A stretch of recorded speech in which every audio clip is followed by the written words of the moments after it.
नमस्कार। इस गाइड में आप सबका स्वागत है। तो भारत की जनगणना 2027 के लिए जो एचएलओ मोबाइल ऐप बनाया गया है, उसे कैसे चलाना है, आज हम यही सीखने वाले हैं। ये जो मकान सूचीकरण का इतना ज़रूरी काम है ना, ये ऐप उसे काफ़ी आसान बना देता है। तो चलिए इसकी पूरी प्रक्रिया को एकदम स्टेप बाय स्टेप समझते हैं। तो सबसे पहले एक बात समझनी बहुत ज़रूरी है कि ये सिर्फ एक ऐप चलाना सीखने की बात नहीं है। ये एक राष्ट्रीय मिशन का हिस्सा बनने जैसा है। सोचिए, भारत की जनगणना 2027, ये देश के भविष्य के लिए एकदम सटीक डेटा इकट्ठा करने का कितना बड़ा और कितना अहम काम है। तो इस सफर में हम क्या-क्या देखने वाले हैं, एक नजर डालते हैं। सबसे पहले हम समझेंगे कि इस पूरे काम में हमारी भूमिका और कर्तव्य क्या है। फिर एचएलओ ऐप को सेटअप कैसे करना है, वो देखेंगे। उसके बाद डेटा एंट्री की बारीकियों में जाएंगे, सिंक और सुपरविजन की प्रक्रिया को समझेंगे और आखिर में इस पूरे मिशन को कामयाबी से पूरा कैसे करना है, इस पर बात करेंगे। तो चलिए शुरू करते हैं पहले और सबसे जरूरी हिस्से से। इस राष्ट्रीय काम में हमारी भूमिका क्या है, आखिर ये इतनी महत्वपूर्ण क्यों है ना? देखिए, इस पूरी प्रक्रिया की जो सबसे अहम कड़ी है वो है प्रगणक, यानी वो जनगणना अधिकारी जो फील्ड पर सच में घर घर जाकर मकानों की लिस्ट बनाते हैं और जनगणना का सबसे पहला सबसे जरूरी डेटा इकट्ठा करते हैं। असल में यही काम तो इस पूरे मिशन की नींव है। अब आते हैं हमारे सबसे जरूरी टूल पर, वो टूल जो इस मिशन को सफल बनाएगा, एचएलओ ऐप। तो आइए देखते हैं इससे सेटअप कैसे करना है और काम की शुरुआत करनी कैसे है। अच्छा, आगे बढ़ने से पहले एक चीज पक्की कर लेते हैं कि हमारा डिवाइस तैयार है या नहीं। देखिए, ऐप को एकदम स्मूथ चलाने के लिए क्या चाहिए, एंड्रॉयड 11 या iOS 15 या उससे ऊपर का वर्जन। कम से कम 4 GB रैम और 8 GB स्टोरेज। और हाँ, एक और ज़रूरी चीज़, मैप्स देखने के लिए एक PDF व्यूअर रखना बिल्कुल मत भूलिएगा। अब बात आती है ऐप डाउनलोड करने की, जो कि बहुत ही आसान है।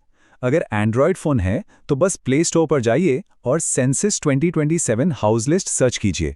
और अगर iOS यूज़र हैं तो फिर CMMS पोर्टल पर जो लिंक दिया गया है उसका इस्तेमाल करना होगा। ठीक है, तो ऐप खोलते ही सबसे पहले ये स्क्रीन दिखेगी।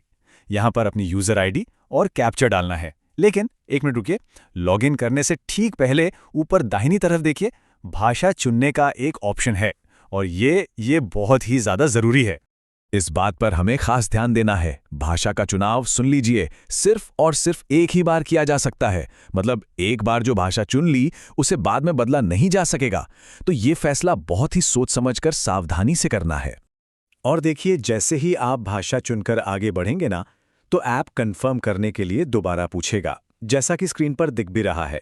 एक बार ये कंफर्म बटन दब गया तो बस भाषा बदलने का फिर कोई और मौका नहीं मिलेगा।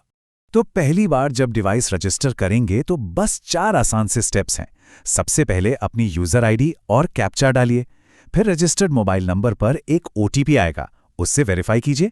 इसके बाद एक पासवर्ड बना लीजिए और आखिर में ऐप के लिए एक 4 अंकों का पिन सेट कर लीजिए। बस यही पिन रोज़ाना लॉगिन करने में काम आएगा। बहुत बढ़िया, तो डिवाइस अब रजिस्टर हो चुका है। अब चलते हैं ऐप के सबसे मेन काम पर, यानी फील्ड में डेटा एंट्री कैसे करनी है। चलिए इसकी पूरी प्रक्रिया को एकदम बारीकी से समझते हैं। तो जैसे ही लॉगिन करेंगे, सबसे पहला काम क्या है, अपने मकान सूचीकरण ब्लॉक यानी HLB को कंफर्म करना है। इसके बाद अपना लेआउट मैप देखना है और एक अंदाजा लगाना है कि भाई इस ब्लॉक में कितने भवन और मकान हो सकते हैं, और वो जो संख्या है वो यहाँ डाल देनी है। और ये आ गया एचएलओ ऐप का मेन डैशबोर्ड। सारा काम यहीं से होना है। अब किसी भी घर की नई जानकारी डालने के लिए सबसे ऊपर वाला जो ऑप्शन है, न्यू हाउस लिस्ट एंट्री, उस पर क्लिक करना है। और पता है, इस ऐप की एक बड़ी खासियत है, इसका स्मार्ट लॉजिक। मतलब जैसे ही आप मकान का इस्तेमाल किस लिए हो रहा है वो चुनेंगे, फॉर्म अपने आप बदल जाएगा। अगर मकान रिहायशी है, मतलब लोग रहते हैं, तो सारे सवाल पूछे जाएंगे।